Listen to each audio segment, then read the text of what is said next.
Well, good afternoon, everyone. It's 20 past 4 on Tuesday, the 26th of July. As you can see, the American market has sold off today. No big deal, less than 1%. And the S&P is sitting at 3932. And that 4,000 level clearly going to be a big number to get through. Let's see what the Fed says tomorrow, and let's see what the big dog tech results are going to be. That can certainly drive us upwards. So short-term trend is still up.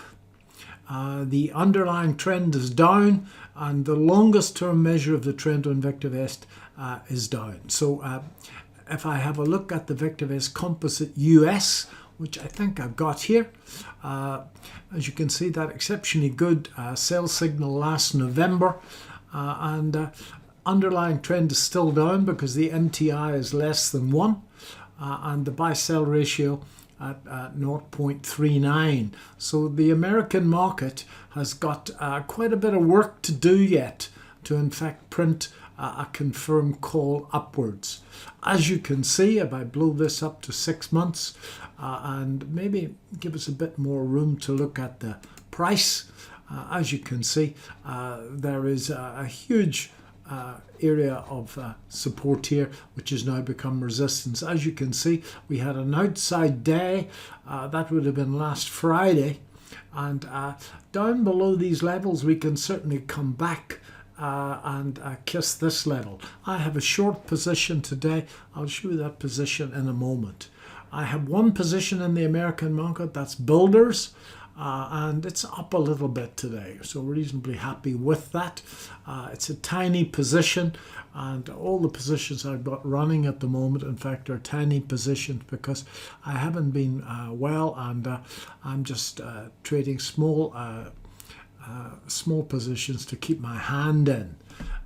This clearly is an incredibly important level, and as I've spoken about already, there couldn't be bigger news coming between now and the end of the week with the Fed and with those big tech earnings numbers. If we have a look at the 4-hour chart, this is a 4-hour chart of the S&P 500. I've had mostly short positions on this, and I think that we're probably going to come back to 3909. I'm short today.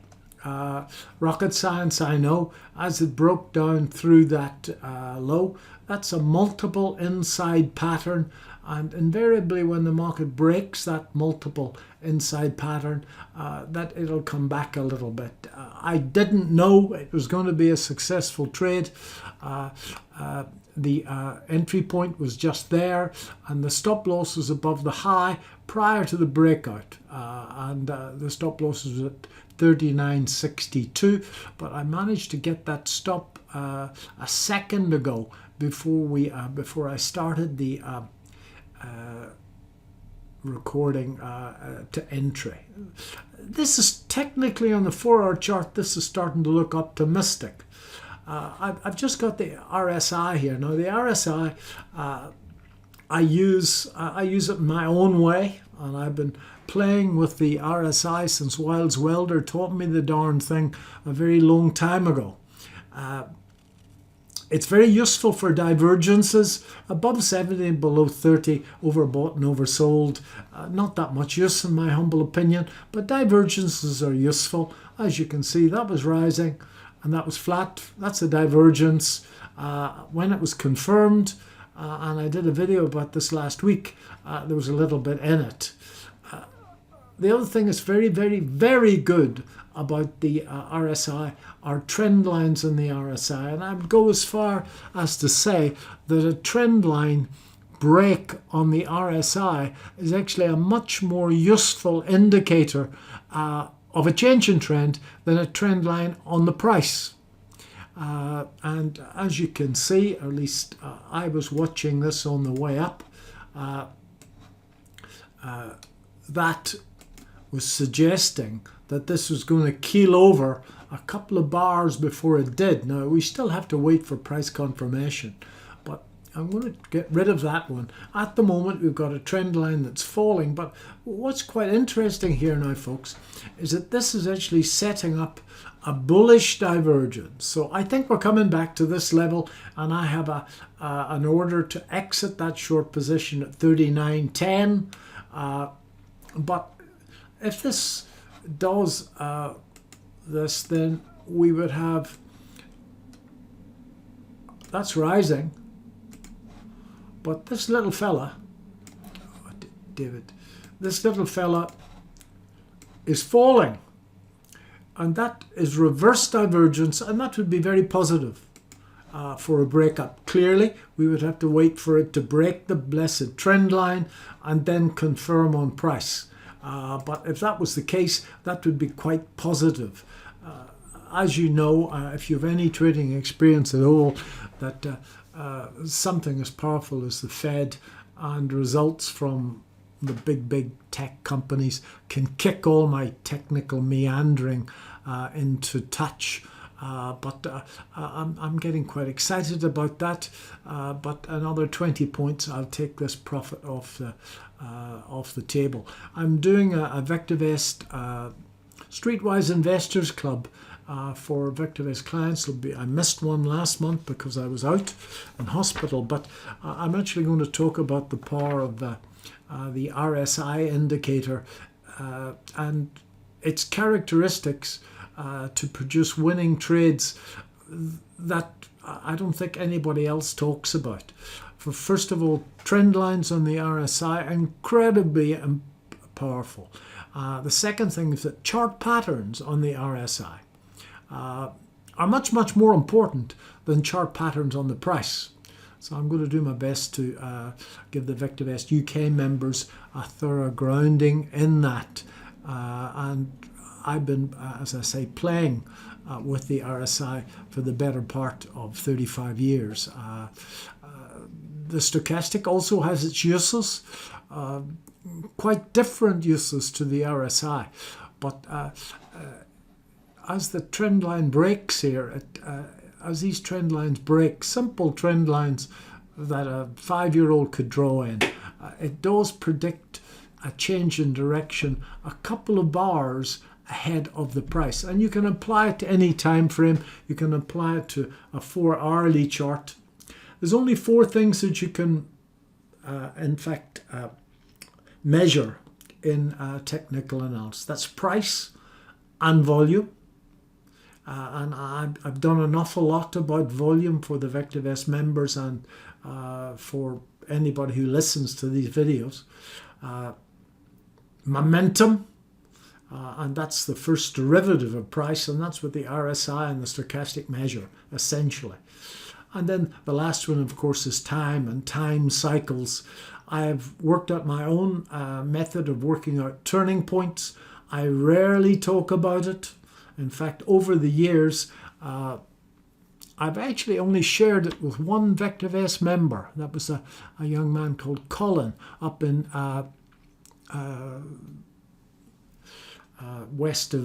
east of England somewhere. Now, after this operation, all of that secrecy doesn't seem that important. So I'll do another session on that as well for the VectorVest members. If we have a look now at the UK market, clearly this is last night's close. This is Monday night's close, I suppose.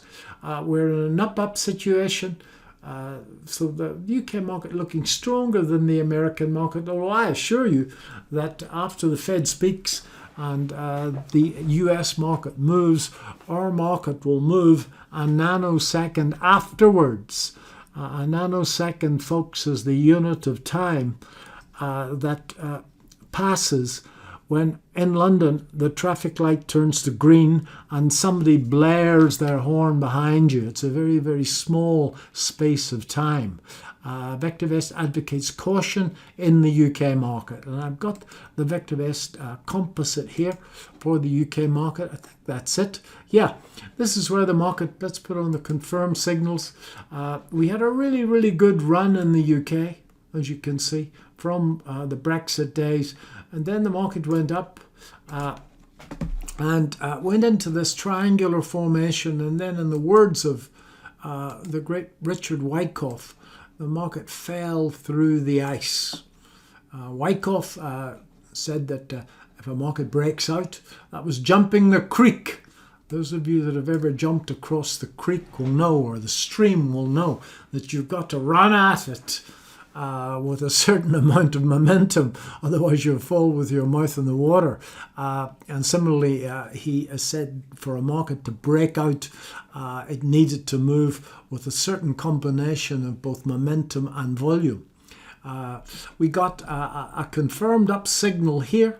And that was a rally in a bear market, and we're actually very close to another confirmed up signal in the UK. Now, because I am primarily a technician, I can't resist drawing trend lines, and that's a trend line. I think it's a useful trend line, and if we do get a confirmed call, I would like to see a couple of closes above here, and then the game could be quite on for a really, really good rally here. It may be a rally in a bear market, but nevertheless there could be good money made in that particular run. Again, I think that the Fed will decide that tomorrow. As you can see, this level where this support become resistance is pretty much, not pretty much, exactly the same as we have in the American market. So it's high noon, folks. We're waiting for the Fed to give us some guidance tomorrow. I haven't done much in the UK. I added to a couple of positions, and I think I've got those positions. I added to Airtel Africa. It had a very good day yesterday, and I have a position in that stock from quite a long time. If we go down here, this is Bloomsbury, and I bought into Bloomsbury a while back. As you can see, earnings are rising. This is a weekly chart. That was support, and I pointed this out on several occasions that within this consolidation stroke mess, the up weeks were in big volume and the down weeks were in poor volume. And now we've broken up, and I think that clearly 70% of the exercise is the overall market. If the overall market, in fact, starts to move, then I think that we'll move strongly here. I particularly like this little bull flag.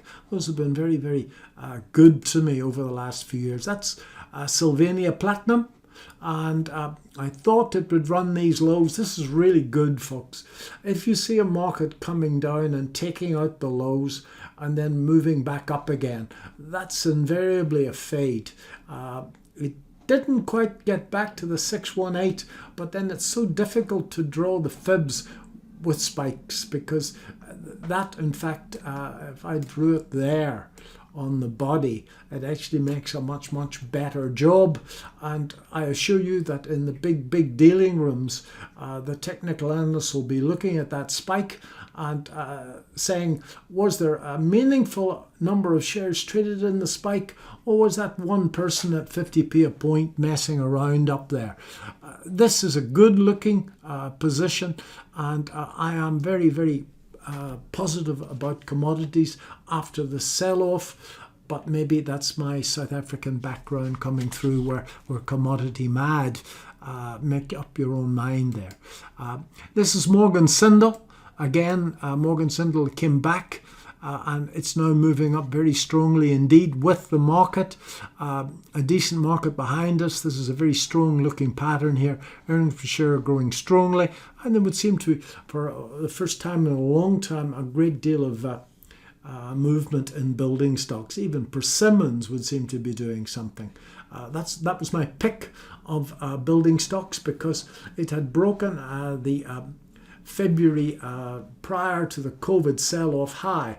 And if you have a look at all the big dog building stocks, they're sitting still below the February high. So this, in fact, in my book, showed increased and strong relative strength.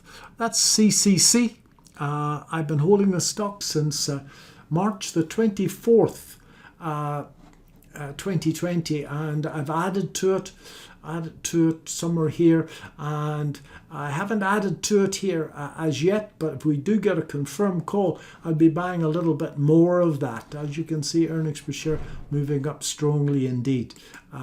This is McFarlane, and I bought a few more McFarlane last Thursday or Friday.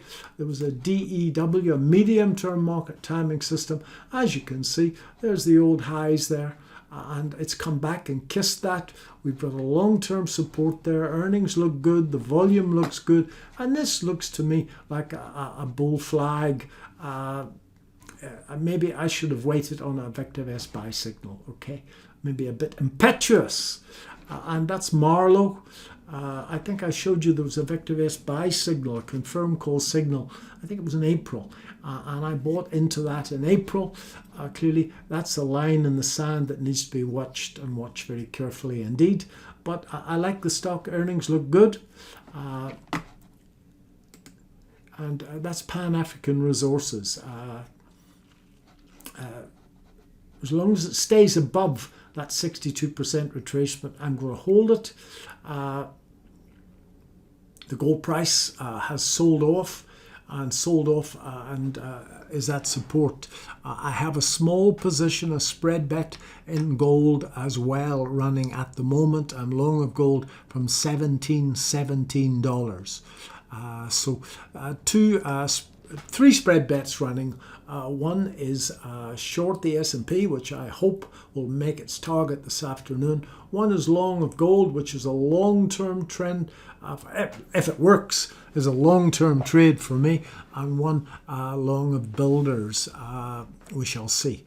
I think that there's going to be an incredible amount of noise around these results, around the Fed tomorrow. I think that if you're not in a position, I would chill, quite honestly. I know it sounds very sexy to try and trade the news, but it can be quite scary in there with serious amounts of loot, and it's going to take quite a bit of testicular fortitude to handle that volatility. There'll be plenty of time, ladies and gentlemen, to make a buck when the market decides where it's going. At the moment, nobody knows what's going to happen next. I don't. Your brightest advisor doesn't. And as I always say, certainly that clown jumping up and down on the TV every afternoon, he doesn't know either. So just be very careful with your cash until the market makes its mind up for you.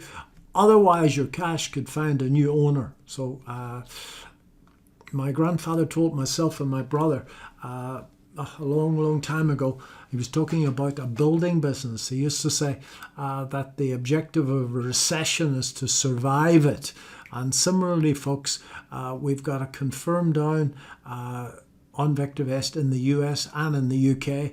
And our objective is to get through that and have the strength and the resilience to jump back in again at the next signal.